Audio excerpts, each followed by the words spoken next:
Hi, this is a quick guide into removal of the gearbox on the 986. You will need to look at the videos prior to this for removal of the rear bumper and removal of the engine cover, as both of those things are essential to access the gearbox bolts and fittings. Okay, so with the engine cover off, we can see the top of the engine and gearbox. You can see the join here between the engine and the gearbox. So this is the gearbox, this is the engine block. So what we're going to do, we're going to start doing these bolts here. There's one at the top here, one further over on this side, slightly further down, and then you've got one here as well, which are all very easy to access from the top. So we'll do those from the top before we lift the car up because they're nice and easy to get to. What I've also done as well is I've just disconnected this wire loom here from the switch on the side of the gearbox, just so that we can see the bolts easier. So for access to the bottom of the gearbox to get the extra bolts and fittings and drive shafts, what we're going to do is going to move the under tray. You can see we've got this support here that runs off the chassis. So there are two bolts, 15mm bolts that run into the body.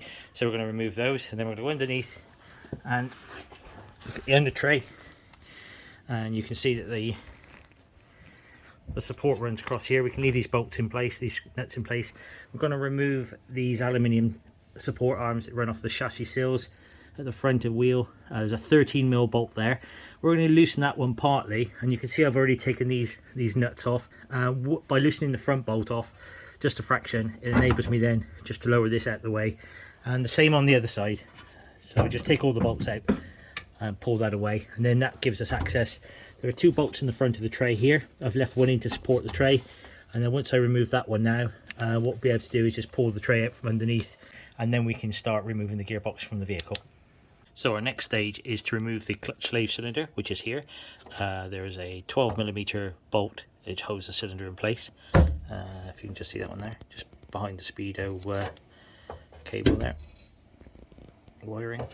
So once we remove that one, sometimes that's easier coming through from the side, and then there's a little bracket that is normally in place here to hold this coil. So once the cylinder is out of the way, the next stage is to remove all the bolts around the bell housing. This might be a little tricky for you to see.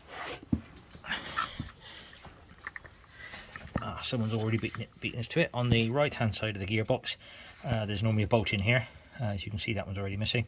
And then above that, right in the top, there's another one in there which we need to get to. So we'll have that one out. You can see the one above it, the clean hole is the one we took out from the top, and the one directly below it is the next one to come out. Once we've done that, it's a little sneaky one as well, which is right underneath here, which goes in from the other side. So what we need to do is just approach that one from the front of the car, take that one out of there, and then there's another one on the other side which needs to come out. You can see the clean hole where we took the one out from above. Then we've got one more at the bottom here, which again has been replaced with a cap screw on this side. Once we've got all those out, next stage is remove all the bolts out of the drive shaft, all 6 of each side, and then the drive shafts can be pulled aside. So we're going to take the bell housing bolts out now, take the drive shaft bolts out, and then we're going to disconnect the gear linkage, which is on the back here. Now to do this, all we do is we simply pull these split pins out, spread the bracket slightly, and then pull the ball joint off the mechanism on the gearbox. So 2 cables, one for left to right and one for front to back. Self-explanatory, one's longer than the other, so when they come back to be fitted back on the car, it should be quite easy to work out which one's which.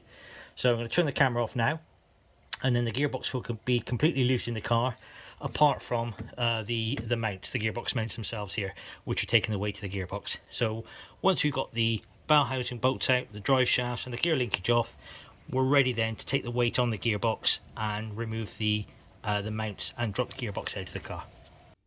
So all the gearbox mounting bolts are removed from the bell housing where it joins onto the engine. We've taken off the gearbox mount as well at the side. Before we did that, we've obviously had to support the gearbox because there's nothing else to hold the gearbox in place once the engine mounts are released. Now if we take the engine mounts off and take the gearbox away, there's nothing to stop the engine tilting. So what I've done underneath is I've put another jack under the front of the engine just to support the weight of the engine. As I say, you can use a trolley jack under the back of the gearbox. Because I do this quite regularly, I've obviously got a better stand for that, which takes the weight of the transmission, so I can drag it out all in one. So now that's in place, it's taking the weight of the gearbox. As you can see, the gearbox is now free from the engine. So what I'm going to do, just draw this out and lower it down, and then we'll have the gearbox on the floor. So with the gearbox removed, we can see the clutch bolted to the flywheel, and you can just see the trolley jack here, which is just purchased under the end of the sump with a block of wood just to support the engine. So in order now to replace the clutch, what we're going to do is we're going to undo the ring of bolts around the outside edge, 6 bolts, Allen key fixings, and we're going to remove the clutch cover. And what we're going to do is just pull the cover away. What you should be careful of is putting your fingers inside the clutch housing here, because these fingers are very, very sharp, and you know, taking the weight of the clutch, which is quite heavy, when it falls onto your fingers, can cut your fingers quite badly. So always hold it by the outside edge, and then just pry them off with a little screwdriver, punch in the screws, get them off the dowels, and then you've got the flywheel behind ready to put the new clutch on.